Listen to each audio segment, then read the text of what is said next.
Este es el podcast Libros Hablados. Bienvenidos al episodio número 28 de Libros Hablados. Después de un receso corto de una semana, volvemos para leer la cuarta parte de La guerra no tiene rostro de mujer de la premio Nobel bielorrusa Svetlana Alexievich. Como siempre, gracias a los amigos y amigas que se han ido sumando a este proyecto, por sus comentarios y me gusta en todas las plataformas y también por suscribirse y unirse a nuestro grupo de Facebook Libros Hablados Club de Lectura. Esto acelera el crecimiento de nuestra comunidad. Y el disclaimer de siempre: este no es un audiolibro, tampoco pretende serlo. No tiene la producción, los derechos ni el ánimo de lucro de un audiolibro. Libros Hablados es una comunidad de lectura que busca que nuestros miembros se acerquen a las obras y eventualmente las adquieran. Así que todos son bienvenidos a que construyamos vínculos a través de la literatura. Empecemos con La guerra no tiene rostro de mujer, parte 4. Расцветали яблони и груши, поплыли туманы над рекой. Выходила на берег Катюша, на высокий берег на крутой. Выходила на берег Катюша, на высокий берег на крутой. En nuestra casa viven dos guerras. Un edificio gris de paneles prefabricados en la calle Kayoskaya de Minsk, media ciudad, está edificada con estos bloques de viviendas impersonales de varios pisos, que cada año se hacen más lúgubres.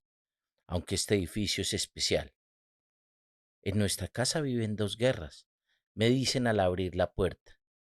En una unidad de la Marina de Guerra del Báltico combatió la sargento Olga Vasilievna Podvisveskaya.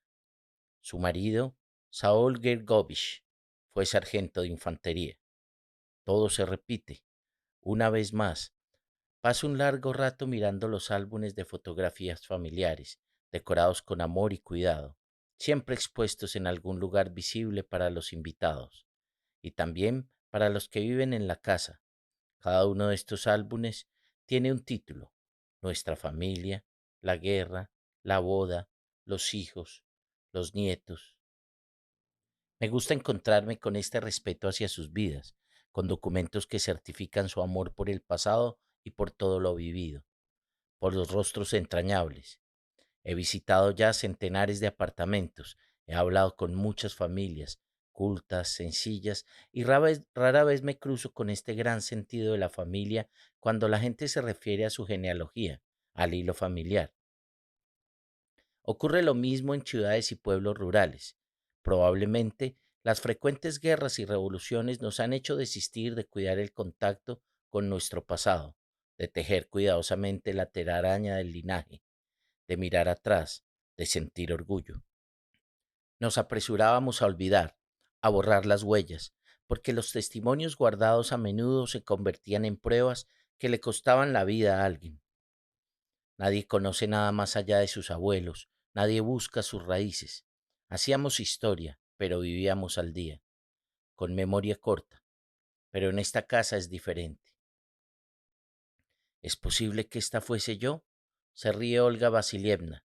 Sentada a mi lado, coge una fotografía donde aparece vestida con el uniforme de la Marina y las condecoraciones militares. Siempre que miro estas fotografías me sorprendo.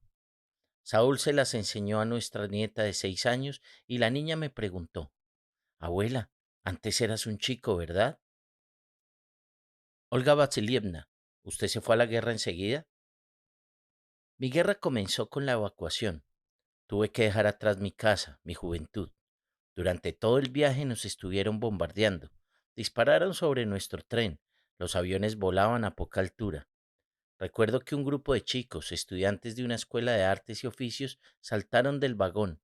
Iban vestidos con unos capotes negros. Eran un blanco perfecto. Les acribillaron a balazos. Los aviones volaban muy bajo. La sensación era que disparaban y contaban. ¿Se lo imagina? Trabajábamos en una planta industrial. Teníamos comida y en general no estaba mal. pero nuestro corazón estaba en llamas. Yo escribía continuamente cartas a la oficina de reclutamiento, una, la segunda, la tercera. En junio de 1942 recibí la citación de llamada a filas. Por el lago Ladoga, a unas barcazas abiertas, bajo el fuego enemigo, nos transportaron al asediado Leningrado.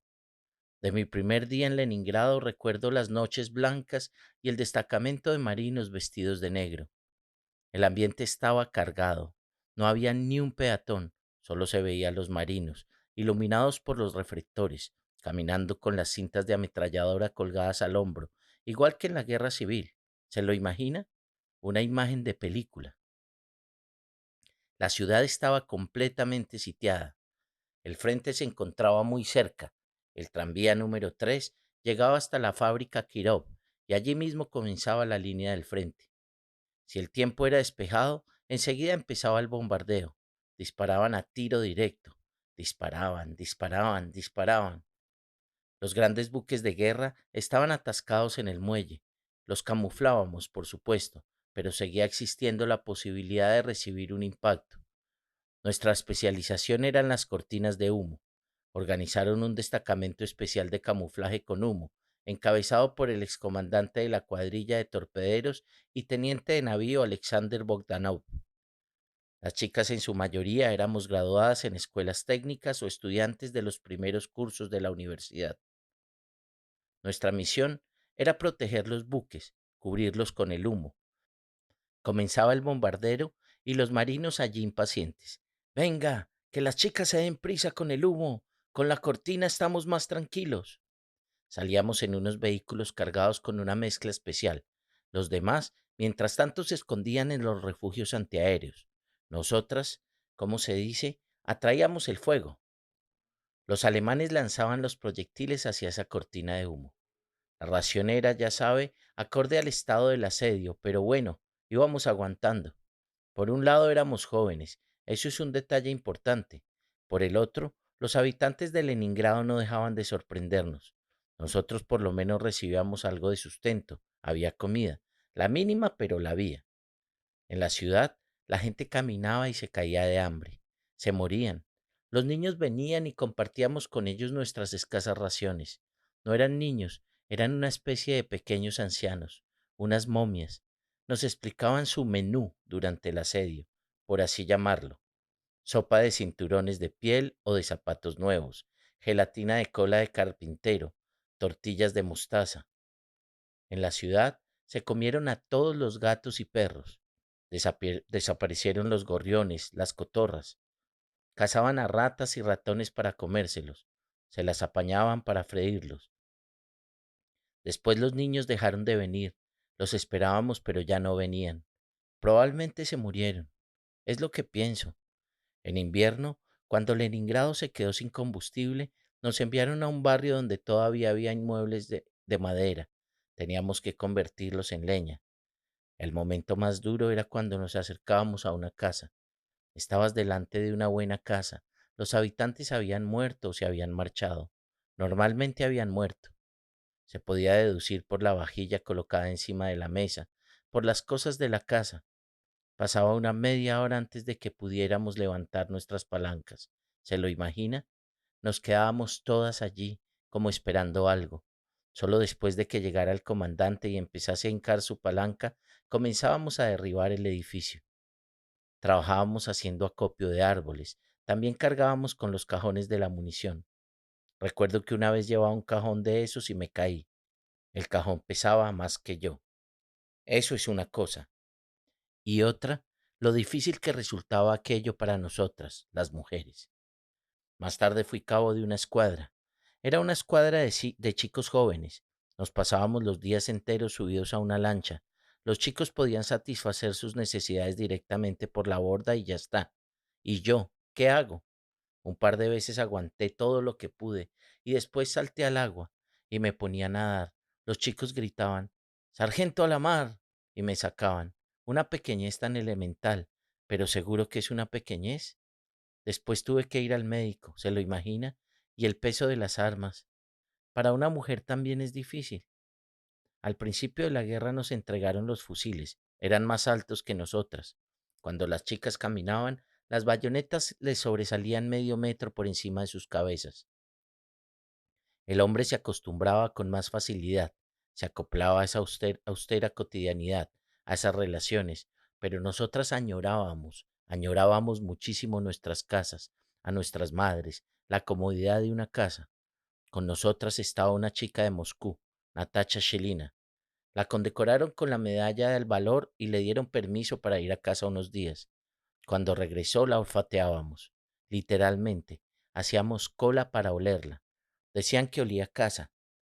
Cómo echábamos de menos a la familia. Qué alegría nos entraba al ver el sobre con la carta, al ver la letra del papá. Cuando teníamos un rato de descanso, nos poníamos a bordar algo, unos pañuelos. Nos suministraban unos peales y los convertíamos en fulares. Nos apetecía hacer cualquier tarea femenina. Echábamos en falta todas esas cosas de mujeres. A duras penas lo aguantábamos. Cualquier excusa era buena para coger una aguja, coser algo, lo que fuera, volver por lo menos por un instante a nuestro estado natural.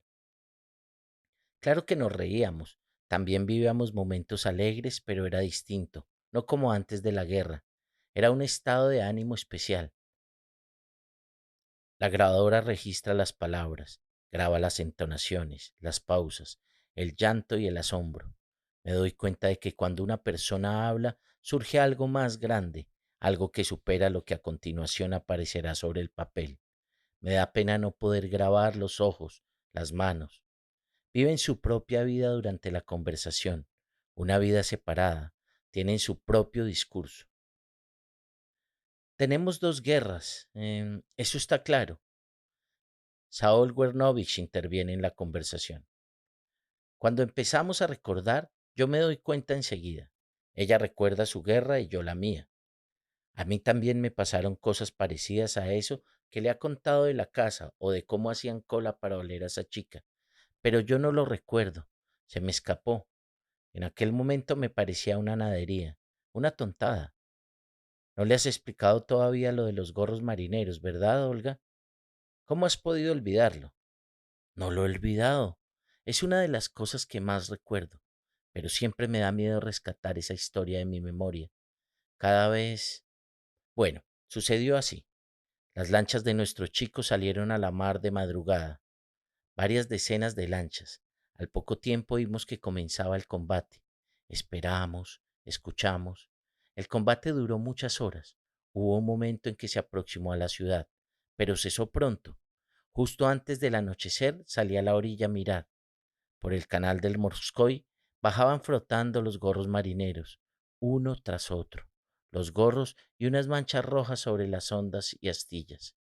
En algún lugar habían echado el agua a nuestros chicos. Los gorros siguieron flotando todo el rato que estuve allí. Al principio los contaba, después paré. No podía marcharme, pero tampoco podía seguir mirando. El canal del Moscoy se convirtió en una fosa común. Saúl, ¿dónde está mi pañuelo? No lo he soltado de la mano. ¿Pero dónde está? Yo he memorizado muchas de sus historias para los nietos. Suelo contarles su guerra. La de ella no, la mía. Me he dado cuenta de que les parece más interesante. Saúl Wersnovik desarrolla su argumento. Yo tengo más conocimientos bélicos concretos. Ella tiene más sentimientos. Los sentimientos son más vivos, más fuertes que los hechos. En infantería también servían chicas. En cuanto una de ellas entraba, todos nosotros corríamos como locos a arreglarnos. Ni se lo imagina, ni se lo imagina. Enseguida comenta. Ella siempre usa esta expresión, se me ha pegado.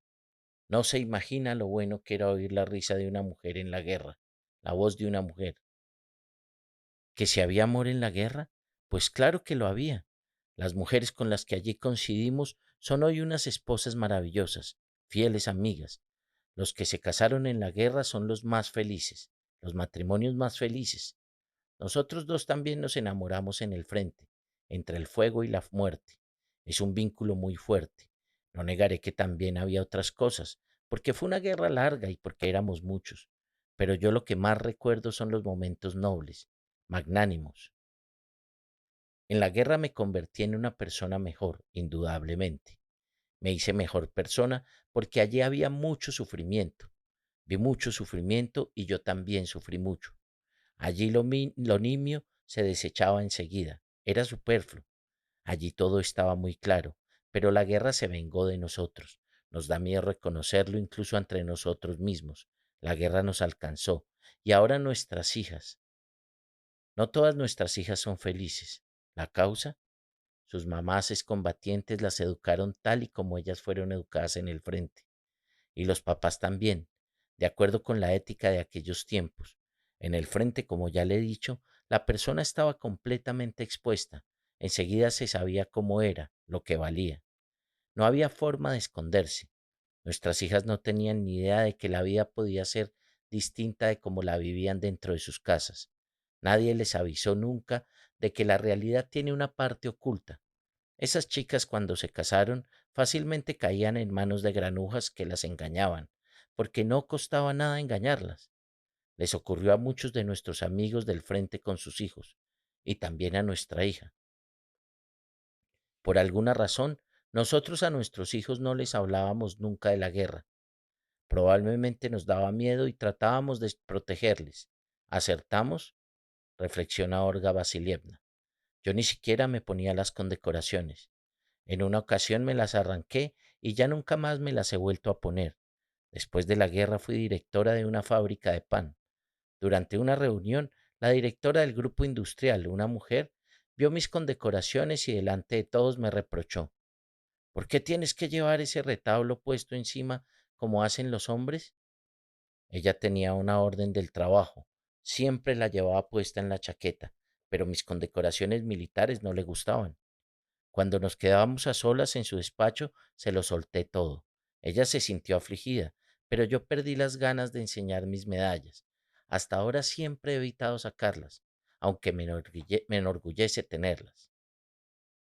Tuvieron que pasar decenas de años hasta que Vera Trachevko, una conocida periodista, publicara en el periódico Central Pravda un artículo sobre nosotras, explicando que también habíamos luchado en la guerra, explicando que había mujeres excombatientes que se habían quedado solas, que no se habían casado y que no tenían casa, y que el país estaba en deuda con esas mujeres santas. A raíz de aquel artículo, la gente poco a poco empezó a tener en cuenta las mujeres combatientes. Muchas habían cumplido los 40 y 50 años y vivían en residencias. Por fin empezaron a facilitarles viviendas individuales. Mi amiga, prefiero no decir su nombre, por si acaso, para que no se enfade, en la guerra había sido auxiliar sanitaria militar. La hirieron en 3 ocasiones. Cuando acabó la guerra se matriculó en la Facultad de Medicina. No quedaba nadie de su familia, todos habían muerto. Lo pasaba muy mal. Por las noches fregaba escaleras, así se ganaba la vida, y a pesar de todo jamás le confesó a nadie que tenía la categoría de mutilada de guerra y derecho al subsidio. Había destruido todos los documentos. Yo le pregunté, ¿pero por qué lo hiciste? Ella contestó sollozando. ¿Quién se iba a querer casar con una inválida? Vale, le dije, entonces hiciste lo correcto. Y empezó a llorar a moco tendido. No sabes lo bien que me iría ahora tener esos papeles. Estoy muy enferma. ¿Se lo imagina? Lloraba. En una ocasión invitaron a 100 soldados de la Marina, veteranos de la Gran Guerra Patria, a Sebastopol, la ciudad de la gloria naval rusa. Fue con motivo de las celebraciones del 35º aniversario de la victoria. Solo había 3 mujeres. 2 éramos mi amiga y yo. El almirante de la Marina nos hizo una reverencia a cada una, nos dio las gracias en público y nos besó las manos. ¿Acaso se puede olvidar algo así? ¿Alguna vez ha deseado olvidar la guerra? ¿Olvidar? Olvidar. Vuelve a formular Olga Vasilievna. No somos capaces de olvidarla. Está por encima de nuestras posibilidades. Saúl Gernovich interrumpe la prolongada pausa. Olga, ¿recuerdas aquella vez un día de la victoria en que vimos a una madre, una señora muy anciana, con una pancarta igual de vieja que ella que decía, busco a Tomás Vladimirovich Kubilev, desaparecido en 1942 durante el asedio de Leningrado? A juzgar por su cara, ya debía de haber cumplido los 80. ¿Cuántos años hacía que duraba su búsqueda? Y continuará hasta que llegue su última hora. Nosotros somos como ella. Me gustaría olvidar, me gustaría. Pronuncia lentamente, casi en susurros, Olga Vasilievna. Me gustaría vivir al menos un día sin la guerra, sin nuestra memoria. Al menos un día así. Los recuerdo a los dos juntos como en las fotografías que se tomaron en el frente. Me regalan una de ellas. Allí son jóvenes, mucho más jóvenes que yo. Enseguida todo cobra otro sentido. Todo se acerca. Miro esas fotografías procedentes de su juventud y de pronto mi percepción de lo que acabo de oír y grabar cambia. El tiempo entre nosotros desaparece. El auricular no dispara. Son tan distintas las maneras de recibirme y de narrar. Algunas de ellas comienzan a contármelo todo al momento, en el primer contacto telefónico. Comillas. Me acuerdo de todo como si hubiera ocurrido ayer. Otras procuran aplazar la cita y la conversación. Comillas. Tengo que prepararme, no quiero volver a aquel infierno. Valentina Pavlovna Chudaevka es de las que va con mucha cautela, abre con desgana las puertas de su mundo, la ha ido llamando de vez en cuando a lo largo de varios meses. En una ocasión hablamos durante 2 horas y por fin decidimos conocernos, sin demoras, al día siguiente. Estoy llamando a su puerta. Te invito a probar mis empanadas. Llevo preparándolas desde la madrugada. Alegre la señora me abraza en el zaguán. Ya tendremos tiempo para hablar. Ya habrá tiempo para que llore a lágrima viva.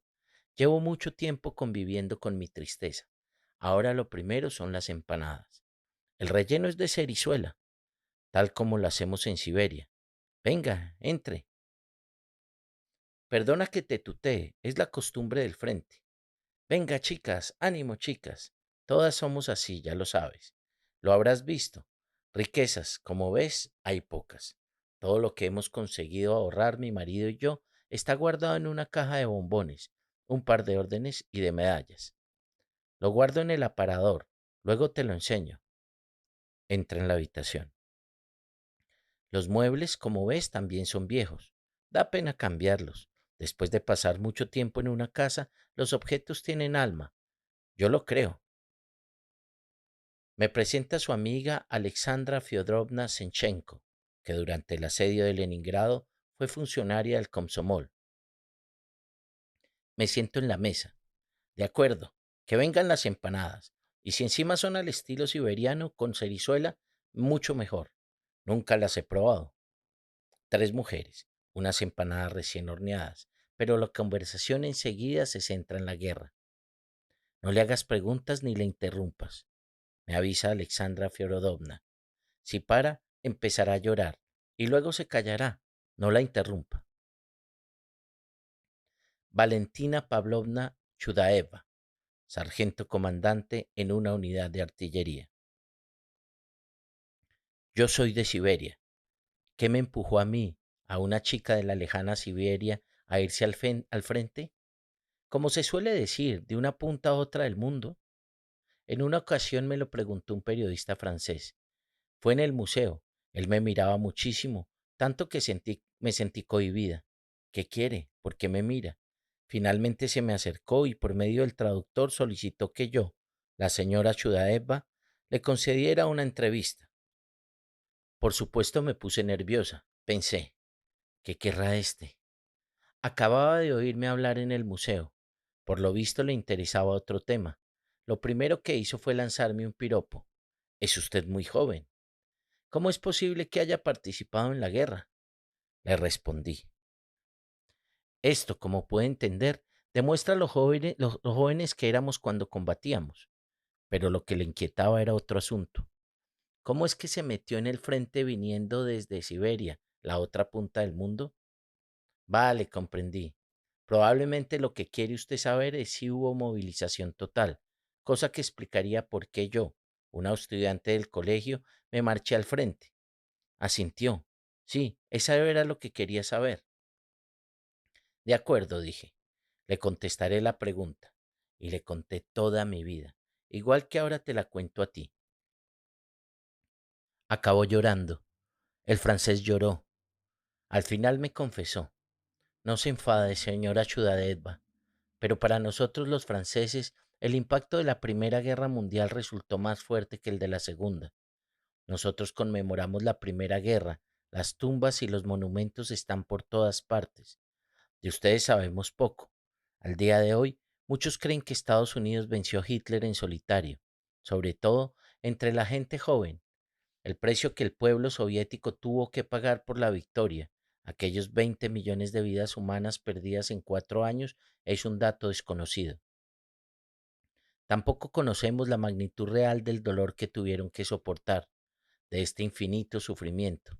Gracias. Su historia me ha conmovido el alma. A mi madre no la recuerdo.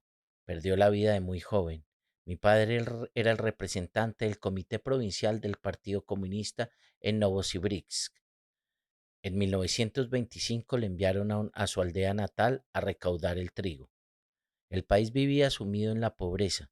Los campesinos ricos escondían el pan. Preferían que se pudriera. Yo tenía 9 meses. Mi madre quiso acompañar a mi padre a su aldea. Él aceptó. Ella iba conmigo y con mi hermanita. No tenía con quién dejarnos. Tiempo atrás, papá había trabajado de peón para aquel kulak a quien había amenazado en la reunión aquella noche. Sabemos dónde tiene guardado el trigo. Si no nos entrega por las buenas, vendremos y se lo cogeremos por las malas. Se lo quitaremos en nombre de la revolución. Nada más acabar la reunión, se juntó toda la familia. Mi padre tenía 5 hermanos. Ninguno de ellos regresó de la Gran Guerra Patria, igual que mi padre. Bueno, pues se sentaron a la mesa a comer la tradicional pasta rellena, la de Siberia. Había bancos colocados a lo largo de las ventanas. A mi madre le tocó sentarse con un hombro frente a la ventana y otro hacia mi padre, que estaba donde no había ventana, solo la pared. Era abril. En aquella época del año en Siberia suele haber heladas. Por lo visto mi madre tenía frío. Lo entendí después cuando ya fui mayor. Se levantó, se echó la pelliza de mi padre sobre los hombros y me dio el pecho. En ese momento se oyó el disparo. Querían disparar a mi padre, apuntaban a su pelliza. Mi madre solo pudo pronunciar pa. Se le abrieron los brazos y me dejó caer encima de la comida caliente. Tenía 24 años. Más tarde mi abuelo se convirtió en el presidente del Soviet Rural de la misma aldea. Le envenenaron con estricnina. Se la echaron en el agua. Guardo la fotografía de su entierro. Colocada sobre el ataúd se lee la pancarta. Cayó de la mano del enemigo del pueblo. Mi padre era un héroe de la guerra civil, comandante del tren acorazado que había luchado contra la rebelión de las legiones checoslovacas. Nota al pie. Las legiones checoslovacas eran tropas regulares del ejército ruso que lucharon durante la Primera Guerra Mundial y la Guerra Civil Rusa. Estaban formadas por checos y eslovacos voluntarios, pero también por prisioneros de guerra del bando austrohúngaro. En 1918, las autoridades soviéticas intentaron desarmar las legiones checoslovacas, lo cual provocó una rebelión armada que se extendió por las regiones del Volga, los Urales y Siberia, y se prolongó durante varios meses. Esta rebelión contribuyó al derrocamiento de los órganos de poder soviéticos y al inicio de las acciones militares del Ejército Blanco. En 1931 fue condecorado con la Orden de la Bandera Roja. En aquella época eran contadas las personas que la tenían y más todavía en Siberia. Era un gran honor, un gran reconocimiento.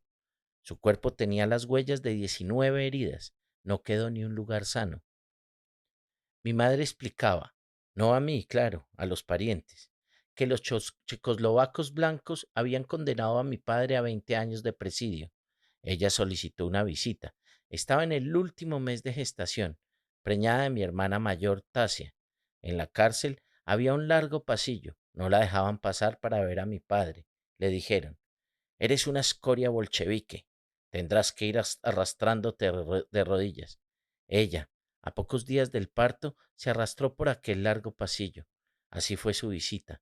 A mi padre no le reconoció. Tenía la cabeza blanca, un anciano de pelo canoso, y eso que acaba de cumplir los 30. Con un padre como el mío y criada en una familia como la mía, ¿Acaso hubiera sido capaz de quedarme tranquilamente de brazos cruzados mientras veía al enemigo amenazar otra vez mi tierra? Llevo su sangre, la misma sangre que mi padre. Él tuvo que afrontar muchas dificultades en su vida. En 1937 interpusieron una denuncia contra él, trataron de difamarle, de convertirlo en un enemigo del pueblo. Eran aquellas horribles purgas de Stalin. Como dijo el camarada Stalin, donde pan se come, caen las migajas. Anunciaron una nueva lucha de clases para que el país continuara viviendo atemorizado, para que fuera sumiso, pero mi padre logró ser atendido por Kalinin, nota al pie. Mijaíl Kalinin, 1875-1946. Fue un revolucionario bolchevique y político soviético, fundador de la Unión Soviética y presidente del Presidium del Soviet Supremo durante el periodo de 1937 a 1946. Y recuperó su buen nombre. Todos conocían a mi padre. Todo esto me lo contaron más tarde mis parientes. Pues bien, año 1941. Celebramos nuestra graduación. Todas teníamos nuestros planes, nuestros sueños, lo normal. Éramos chicas. Después del acto de graduación, fuimos a celebrarlo a una isla del río Ob. Éramos tan alegres, tan felices. Yo aún no había besado a nadie, ni siquiera tenía novio. Estuvimos en la isla hasta que vimos la salida del sol. Después regresamos. La ciudad estaba alborotada. La gente lloraba. La guerra, se oía alrededor. En todas partes estaba puesta la radio. No nos enterábamos de nada. ¿Qué guerra? Nosotras éramos felices. Acabamos de hablar de nuestros grandiosos planes. ¿A dónde iremos a estudiar? ¿Qué profesión tendremos? Y de repente, la guerra. Los adultos lloraban, pero nosotras no estábamos asustadas. Nos decíamos que en menos de un mes le arreamos candela a los nazis. Cantábamos las canciones de antes de la guerra. Por descontado, nuestro ejército destrozaría al enemigo en su propio terreno. Ni sombra de duda, ni por asomo. No comprendimos nada hasta que empezaron a llegar las partidas de difusión. Me puse literalmente mala. ¿Cómo es posible? ¿Es que nos estaban tomando el pelo? Los alemanes ya se estaban preparando para hacer un desfile en la Plaza Roja. Rechazaron la solicitud de alistamiento de mi padre, pero él fue tenaz y una y otra vez volvía a presentarse en la oficina de reclutamiento. Después lo logró, y eso con su salud, con su cabeza llena de canas, con sus pulmones. Padecía tuberculosis inveterada, curada muy por encima, y a su edad, pero se fue al frente. Se inscribió en la llamada División de Acero, también llamada División de Stalin. Allí lucharon muchos siberianos. Nosotros considerábamos que una guerra sin nosotros no era una guerra, que debíamos combatir. Exigíamos armas. Todos los compañeros de mi clase fuimos corriendo a la oficina de reclutamiento. El 10 de febrero me marché al frente. Mi madrastra lloraba mucho. Valentina, no te vayas, ¿qué haces? Eres tan débil, tan flaca. ¿Acaso crees que sirves como soldado? Yo fui una niña raquítica durante mucho, mucho tiempo. Ocurrió después de que matasen a mi madre. No caminé hasta cumplir los 5. ¿De dónde saqué las fuerzas? Estuvimos viajando durante 2 meses en los vagones de mercancía. 2000 muchachas, un convoy completo, el convoy siberiano, que veíamos a medida que nos acercábamos al frente. Recuerdo un episodio, jamás lo olvidaré. Una estación destruida. Por el andén iban saltando con las manos unos marineros. No tenían ni piernas ni muletas. Caminaban con los brazos. El andén estaba repleto y además estaban fumando. Nos vieron a nosotras y se rieron. Gastaban bromas. El corazón me hacía tuk tuk, tuk tuk. ¿Dónde nos estábamos metiendo? ¿A dónde íbamos? ¿A dónde? Cantábamos para levantar los ánimos. Cantábamos mucho. Nuestros superiores viajaban con nosotras, nos instruían, nos animaban. Aprendíamos sobre transmisiones hasta que llegamos a Ucrania. Fue allí donde nos bombardearon por primera vez.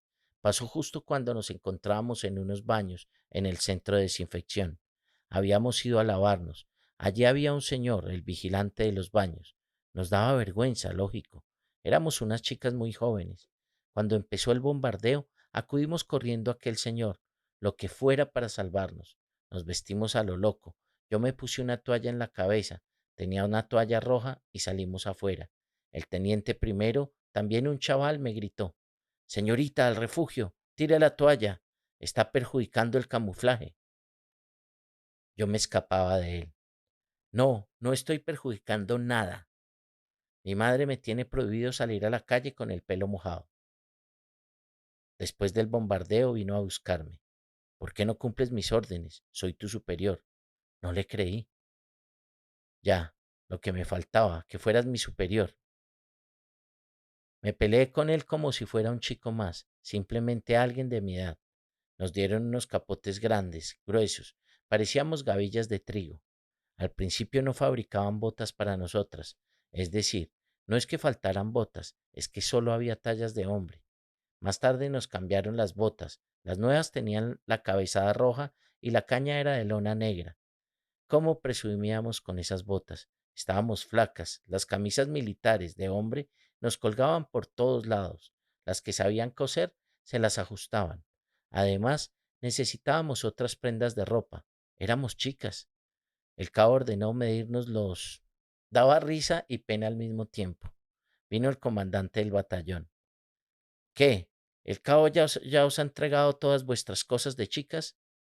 El cabo informó. Sí, ya ha tomado las medidas.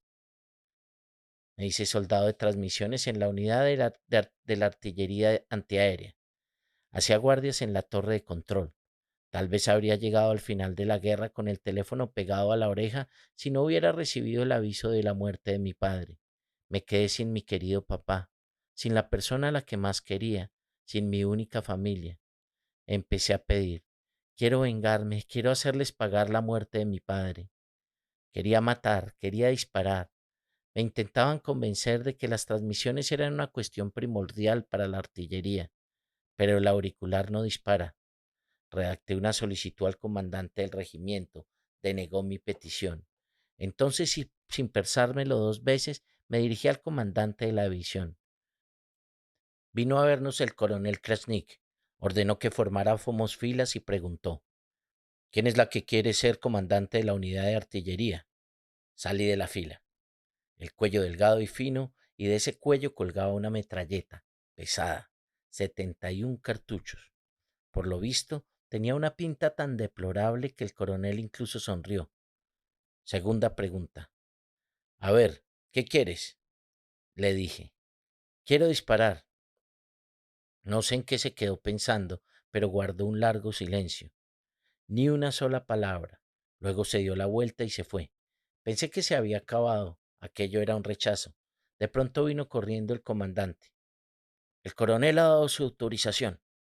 ¿Lo entiendes? No sé si se puede entender ahora. Quiero que entiendas mis sentimientos. Nadie dispara sin que haya odio en su interior. Es la guerra, no un día de caza. Recuerdo cómo durante las clases de política nos leían el artículo de Ilya Ehrenburg. Mata. Cuando encuentres a un alemán, mátalo. Era un artículo famoso, todo el mundo lo leía, se lo aprendían de memoria. A mí me causó una gran impresión, lo guardé en el petate durante toda la guerra, junto a la partida de función de mi padre. Disparar, disparar, tenía que vengarme. Hice un cursillo breve, muy breve, estudié 3 meses, aprendí a disparar. Finalmente me convertí en comandante de una unidad de artillería. Me enviaron al Regimiento de Artillería Antiaérea número 1357. Al principio sangraba por la nariz y por los oídos. El desarreglo estomacal era total.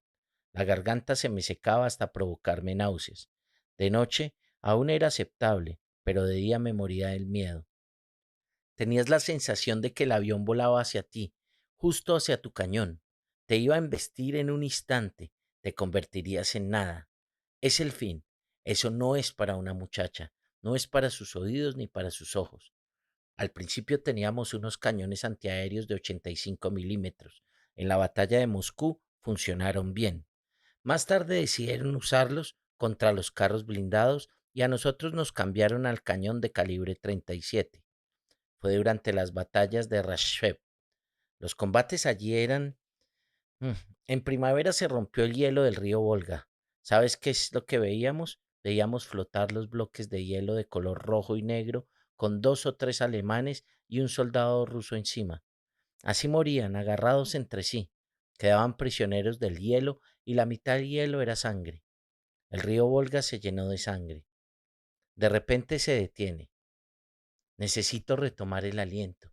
Si no, me desharé en llanto. Acabaré arruinando nuestra conversación. Mira por la ventana mientras recupera el dominio de sí misma. Un minuto más tarde sonríe. Para serte franca, no me gusta llorar.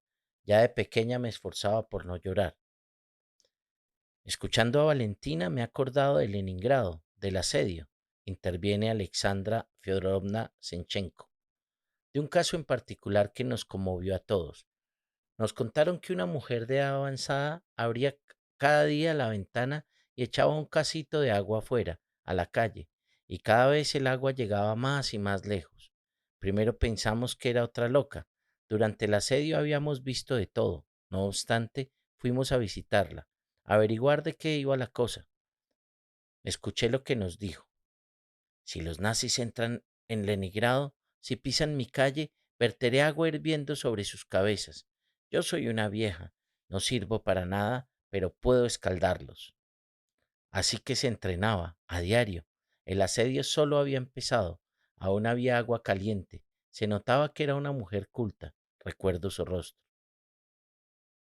Ella eligió una forma de lucha acorde con sus fuerzas. Es necesario imaginarse aquel momento. El enemigo estaba en los límites de la ciudad. Los combates se desarrollaban en la zona del Arco del Triunfo de Narva. Bombardeaban las naves de la planta industrial de Kirov. Cada uno pensaba que podía hacer para defender la ciudad. Morir era demasiado fácil. Había que hacer algo más, participar. Miles de personas pensaban así. Quiero encontrar las palabras adecuadas. ¿Cómo podría expresarlo todo? No sé a quién le dirige la pregunta Valentina Pavlovna, si a nosotros o a ella misma. Volví de la guerra tullida. Un pedazo de metralla me impactó en la espalda. La herida no era grande, pero me lanzó muy lejos a la nieve. Resulta que el día anterior no me había secado bien las botas de fieltro. Tal vez no había leña suficiente, o tal vez no era mi turno de secar por la noche. La estufa era pequeña y éramos muchos. Se me congelaron las piernas antes de que me encontrasen. Por lo visto, la nieve me cubrió entera, pero yo seguía respirando. Se formó un agujero en la nieve, una especie de tubo. Me localizaron los perros sanitarios. Cavaron y encontraron mi gorra. Dentro tenía mi pasaporte de la muerte. Todos los teníamos. En él apuntábamos los nombres de nuestros parientes y las direcciones. Me tumbaron encima de una capa de lona. Tenía la zamarra empapada de sangre, pero nadie se fijó en mis pies. Pasé 6 meses en el hospital. Me querían amputar una pierna por encima de la rodilla, porque la tenía gangrenada. Tuve mi momento de cobardía. No quería vivir una vida de mutilada. ¿Para qué? ¿Quién me esperaba? No tenía ni padre ni madre. Para cualquiera sería una carga. ¿Quién querría convivir con un muñón? Decidí ahorcarme. Le pedí a la enfermera que me diera una toalla grande en vez de la pequeña. En el hospital se burlaban de mí, me pusieron un mote. Aquí está nuestra abuelita. Todo venía porque cuando el jefe del hospital me vio llegar me preguntó, a ver, ¿tú cuántos años tienes? Me precipité en responderle, 19, los cumpliré pronto. Él se rió. Vaya, una edad respetable, estás hecha una anciana. La enfermera, tía Macha, también solía bromear sobre mí. Me dijo, se están preparando para la intervención, por eso te daré la toalla, pero te estaré vigilando. No me gusta tu mirada, chica. No estarás pensando en hacer una tontería. No abrí la boca. Vi, sin embargo, que de veras se estaban preparando. Intuía de qué se trataba, aunque no tenía ni una idea de lo que era una intervención. Jamás me había sometido a una. Es ahora cuando tengo un mapa geográfico de cicatrices por todo el cuerpo. Escondí la toalla grande debajo de la almohada y esperé a que todos se calmasen, que se durmiesen. Las camas eran metálicas. Decidí, ataré la toalla a la cama y me ahorcaré. Ojalá no me falten las fuerzas. Pero la tía Macha no se apartó de mí en toda la noche. Protegió mi joven vida. No se durmió. Protegió a esta tonta. Mi médico de sala, un joven teniente, no dejaba de importunar al jefe del hospital. Déjeme que lo intente. Déjeme que lo intente. El otro se resistía. ¿Que intentes qué? Un dedo ya se le ha puesto negro. Es una muchacha de 19 años. Por nuestra culpa puede perder la vida. Resulta que mi médico de sala estaba en contra de la operación. Proponía otra cura, muy novedosa por entonces. Consistía en inyectarme oxígeno por debajo de la piel con una aguja especial. El oxígeno alimenta. No sabría explicarte exactamente, no soy médico. En fin, ese joven teniente convenció al jefe del hospital. No me operaron la pierna. Comenzaron el tratamiento. En 2 meses me puse de pie, con las muletas, por supuesto. Mis piernas eran como trapos, no aguantaban el peso. No las sentía, solo las veía. Poco a poco aprendí a caminar sin las muletas. Me felicitaban. Has nacido de nuevo. Después del hospital me correspondía un descanso. ¿Pero qué descanso? ¿Dónde? ¿Con quién? Me volví a mi unidad, con mi cañón. Allí me alisté al partido, a los 19 años. El día de la victoria yo estaba en Prusia Oriental.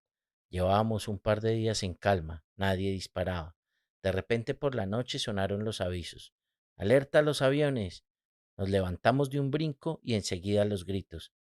Victoria, capitulación.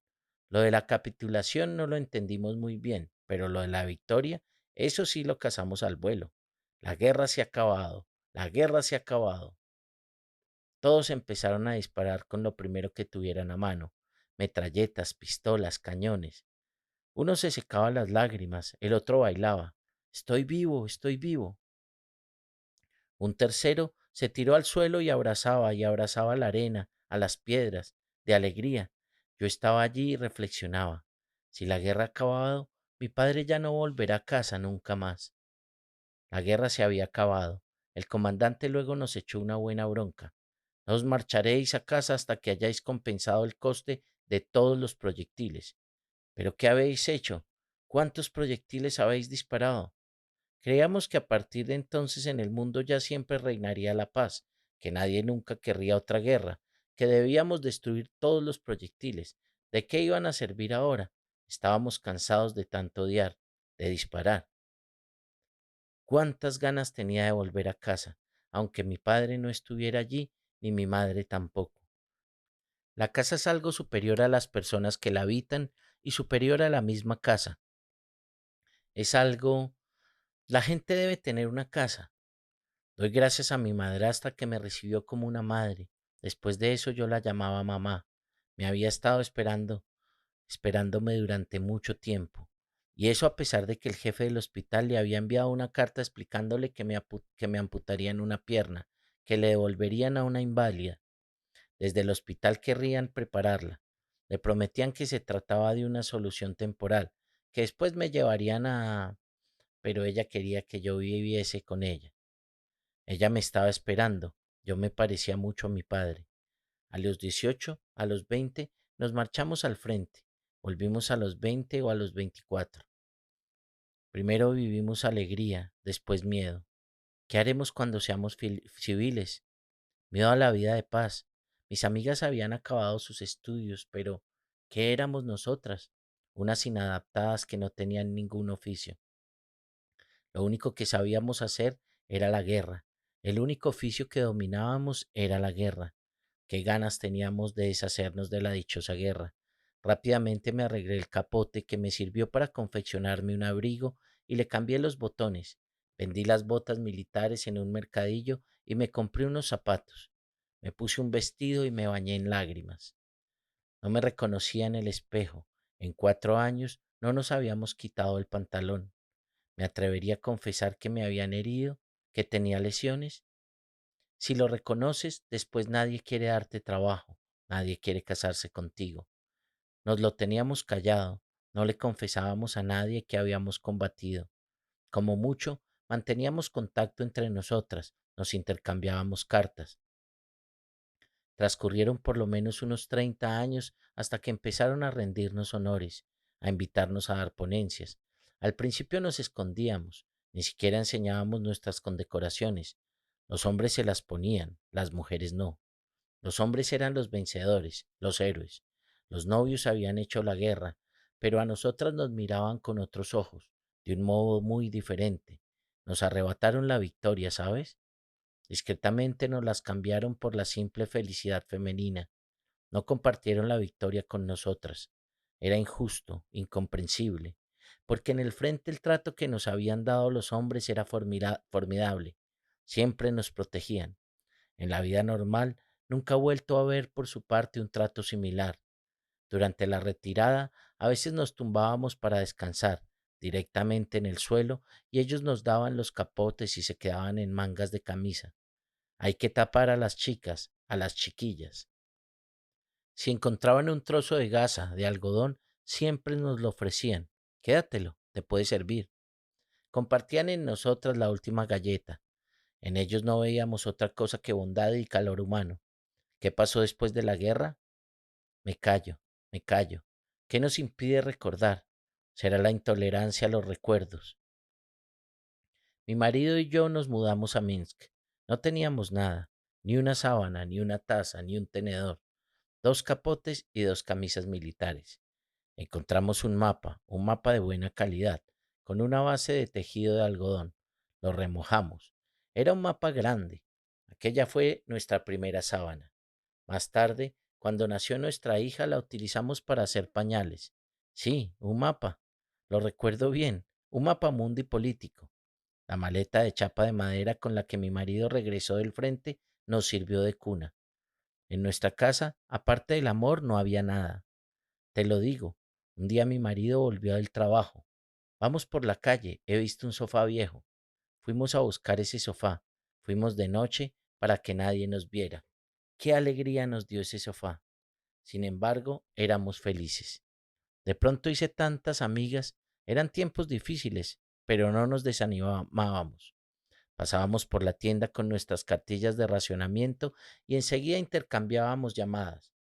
Me han dado azúcar, vente a tomar el té. No teníamos nada encima ni nada debajo.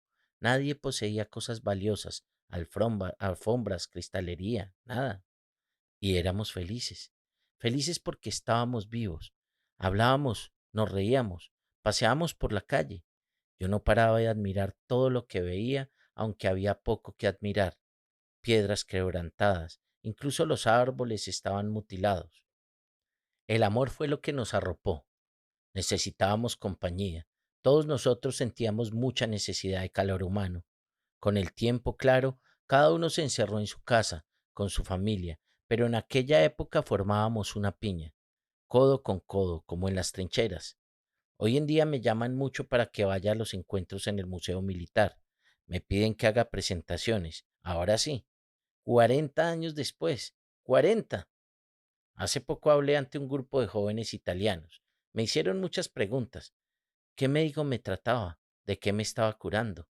Por alguna razón intentaban averiguar si había acudido a ver a algún psiquiatra. ¿Qué era lo que veía en sueños? Sí, sueño con la guerra. La mujer rusa excombatiente era un enigma para ellos. ¿Cómo es esta mujer que no solo salvaba y vendaba las heridas, sino que disparaba, provocaba explosiones, mataba a hombres? Me preguntaron si me había casado. Estaban seguros de que no, de que era soltera. Me reí. Todos volvieron de la guerra con trofeos y yo me traje a mi marido. Tengo una hija y ya soy abuela. No te he hablado del amor. No podré. Mi corazón no da abasto. Otra vez será.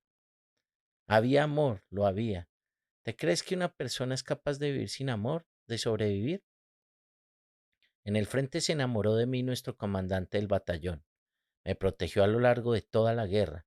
No dejaba que nadie se me acercara. Cuando se le incenció fue a buscarme al hospital. Entonces se me declaró, bueno, del amor ya hablaremos en otra ocasión. Tú ven, ven sin falta. Serás como mi segunda hija. Claro que quería tener muchos hijos, me encantaban los niños, pero solo tengo una hija, mi hijita. No tuve salud ni fuerzas. Tampoco pude estudiar. Me enfermaba demasiado. Mis piernas, todo es por mis piernas. Me juegan malas pasadas. Antes de jubilarme trabajé como auxiliar en la escuela politécnica. Todos me querían, los profesores, los estudiantes, porque dentro de mí había mucho amor, mucha alegría. Era mi forma de entender la vida después de la guerra, solo quería vivir de ese modo. Dios no creó a la persona para que sufriera, la creó para el amor. ¿No estás de acuerdo? Hace 2 años vino a vernos nuestro comandante del Estado Mayor, Iván Mikhailovich Grinko.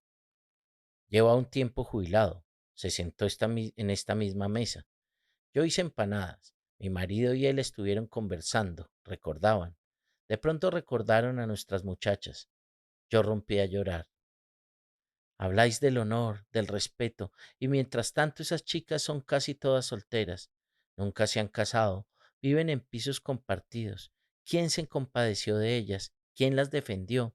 ¿Dónde os escondisteis después de la guerra? Traidores. En una palabra, les arruiné la velada. El comandante del Estado Mayor estaba sentado donde tú estás ahora. Señálame, dijo con un golpe en la mesa, aquel que te haya ofendido. Enséñamelo. Y me pedía perdón. Valentina, no tengo palabras para ti, solo lágrimas. No queremos que se compadezcan de nosotras. Tenemos nuestro orgullo. Que reescriban la historia las veces que quieran, con Stalin o sin él. Pero esto siempre quedará. Vencimos, al igual que nuestros sufrimientos. Lo que habíamos aguantado no es chatarra ni cenizas, es nuestra vida. Y ya no digo ni una palabra más.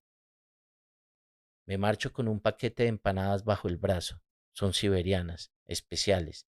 No las encontrarás en una tienda. Además he recibido otra larga lista de nombres y teléfonos. Estarán encantadas de hablar contigo. Te estarán esperando. A ver si me explico. Recordar asusta, pero no recordar es aún más terrible. Ahora entiendo por qué a pesar de todo, ellas eligen hablar. Расцветали яблони и груши, поплыли туманы над рекой. Выходила на берег Катюша, на высокий берег на крутой. Выходила на берег Катюша, на высокий берег на крутой. Gracias por llegar hasta aquí. Nos encontramos en el próximo episodio de Libros Hablados con la quinta parte de La guerra no tiene rostro de mujer. Mil gracias a quienes nos califican y comentan. Ya saben que lo pueden hacer en nuestro correo electrónico libroshabladosfp@gmail.com o en la caja de comentarios de la plataforma en donde nos estés escuchando. Nos encuentras en Spotify, Apple Podcasts, YouTube y Amazon Music, entre otros. También puedes hacer parte de nuestra comunidad uniéndote al grupo de Facebook Libros Hablados Club de Lectura. Soy Johan Gualtero, transmitiendo desde la no siempre fría Canadá. Gracias por escucharnos. Este es el podcast Libros Hablados.